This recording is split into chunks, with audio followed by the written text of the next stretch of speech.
Assalamualaikum. Thank you everybody for watching this video. Today I will show how to make a L key in Solidworks software. So at first I am taking the new file. Okay.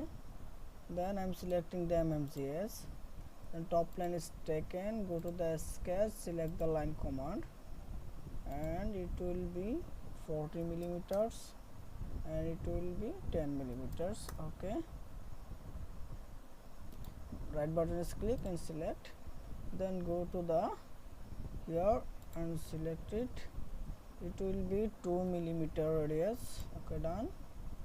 Okay, then okay, and exit it. Then go to the front plane, and normal plane is taken. Go to here, hexagon is taken, and draw it. Okay, done. Then exit it. Then I am going to the features and select the sweep boss. One click, another click on this path. Okay, done. Then I am going here and select the steel. Materials is a steel. Okay, done. Then I am selecting this color.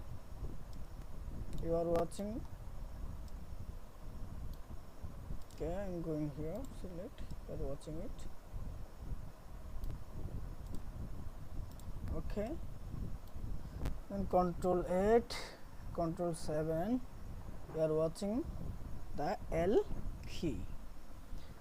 Yeah, generally it is used in different machine components. So thank you everybody for watching this video. Please subscribe my channel, like, comment and share.